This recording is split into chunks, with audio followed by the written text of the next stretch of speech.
Welcome back to Consumer Guard, the show looking out to expose the injustices by big business over South African consumers. Now, ever wondered just how many cars are insured on South African roads? Well, peep this to find out.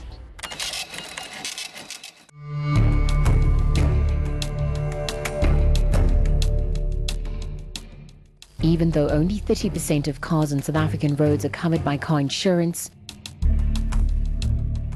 those who do have car insurance say despite having an extra expense to pay every month, they still choose to do so as they would never afford to pay for repairs of their cars in an event of an accident.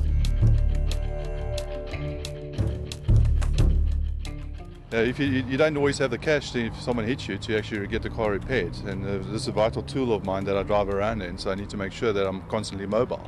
So if I don't have insurance, how am I going to fix it?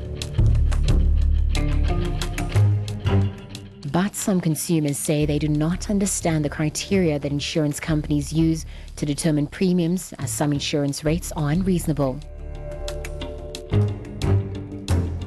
Kustas Mtentwe says this was apparent to him when he was comparing quotes for a vehicle he was planning to buy. At the moment I'm buying in a new car, and obviously you have to shop around before you get that car. So yesterday, it was on the 29th, I received a call from Outsurance, and I told them I was looking towards buying a 2015 Golf 7 GTI, and of course we then went ahead with the quotation. The surprising thing about this was that the quotation came back as 4,000, 4,000 plus. We're talking premium. Okay, basically at the moment there is no insurance. I was insured before for about 2 years. So the license that I got was in 2005. So if you look at that and the fact that I haven't claimed for years, this is my take. It looks like in Johannesburg especially, insurance companies have colluded not to charge the price less than 1,000 rand. Okay, because if you go to Polokwane, you'll find that the insurance is much cheaper there.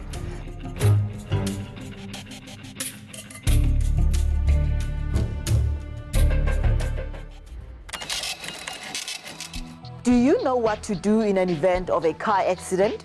We caught up with the chairman of the Institute of the Motor Assessors, and that is Mr. Aldo Botha, who gave us a few tips. Take a look.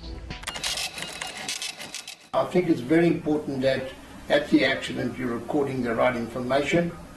You're going to the police station, you're reporting it, so you have the case numbers, and then to contact your broker or insurer direct, depends on how you're insured, and submit your claim. To submit a claim late can lead to repudiation. Get it in as soon as possible with the best amount of information that you have, that the right decisions can be made by insurers and the motor assessor that's appointed. Well, there are a number of reasons. Premiums not paid, vehicle not roadworthy in terms of the Road Traffic Act, no brakes. Regent Insurance said they do not believe the review used reflects the true essence of the services offered of the various companies in the insurance industry.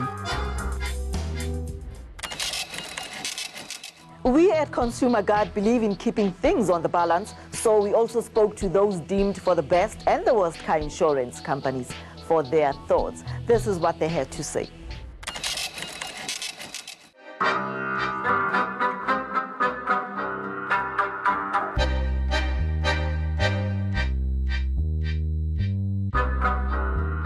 In all fairness, Consumer Guard contacted the car insurance companies listed as the best and worst on carinfo.co.za, based data last recorded in 2015.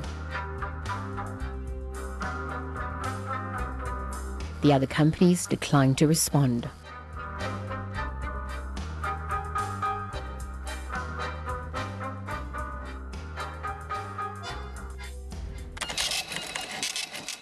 Joining us to discuss this car insurance topic further is the Assistant Ombudsman for the Short-Term Insurance in South Africa, and that is Mr. Johan Janse van Rensburg. Mr. Johan, welcome to Consumer Guard. Thank you very much. Well, this is the show that looks out for South African consumers. Can you tell me what kind of issues are handled by the Short-Term Insurance Ombudsman? We deal with disputes between clients and the insurance companies, mainly on claims that gets rejected or where a client is not happy with the settlement of his claim. It might also be a dispute on the underwriting of a policy. We do, however, not deal with service-related issues. Okay, so at what point maybe do you get involved, in any claims? We urge the clients to try and resolve the issue with the insurer firstly. According to the policyholder protection rules, insurers are required to have an internal dispute resolution department.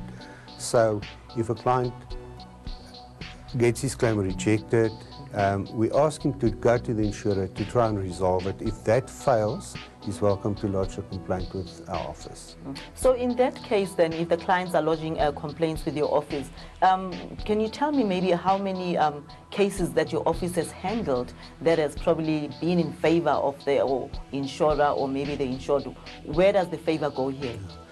Out of approximately 1,000 complaints we receive per month, a third of those claims are resolved in favor of the client, and the balance in favor of the insurer. Well, fair enough, yeah. And what are the things to look out for maybe when choosing a genuine car insurance company? Because most of the time, people end up going for these fly-by-night ones because we find that they are cheaper. But at the end of the day, then we find out that they're actually not real. And so what are the actions, what do we look out for? Yeah. There are insurers that offer products via telephone.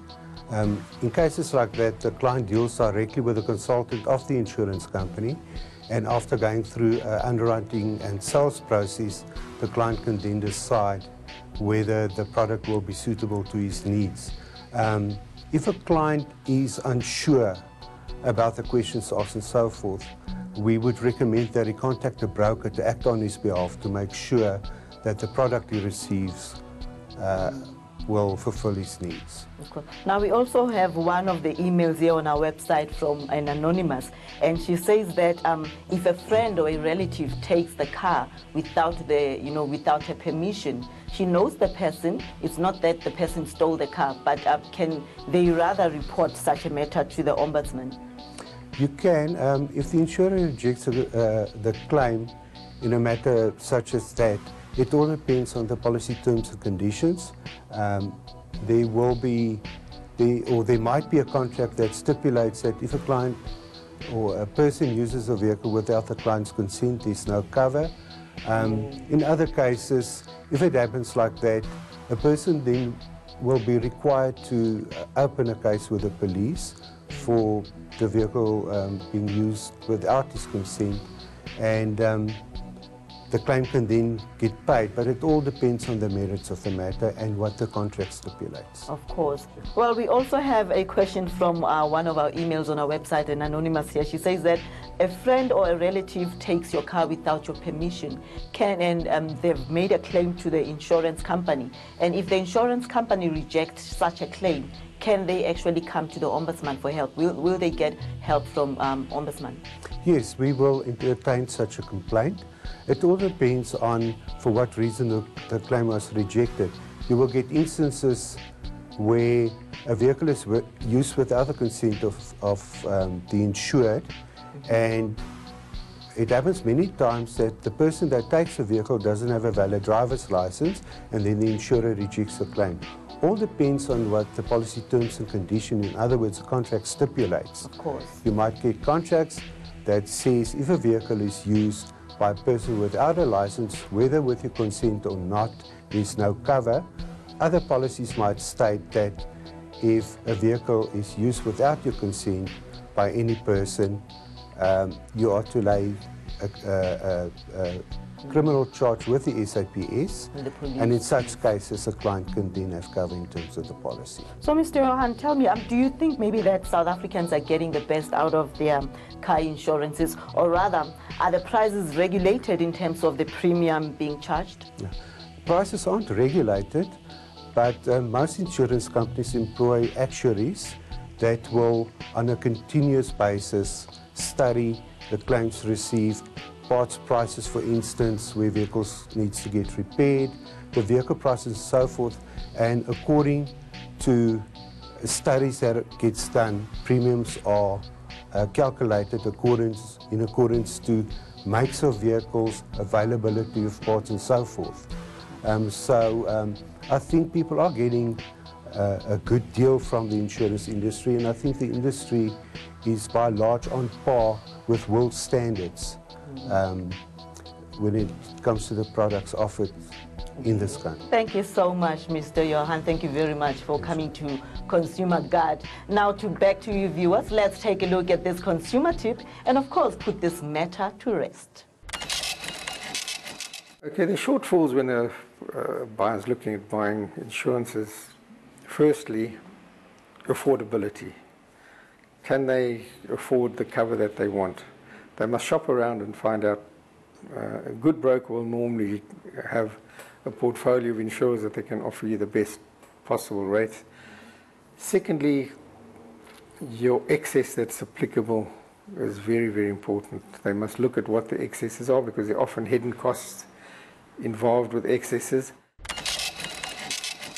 Should you have a consumer issue, simply log on to ann7.com and click on the Consumer Guard link to log your complaint. Also, do interact with us on social media. We are on twitter.com/consumer_guard_, as well as on our Facebook page, ANN7 Consumer Guard. Now that's all we have for you today, and thanks for tuning in. Do join us again next week as we get to the bottom of the price of milk.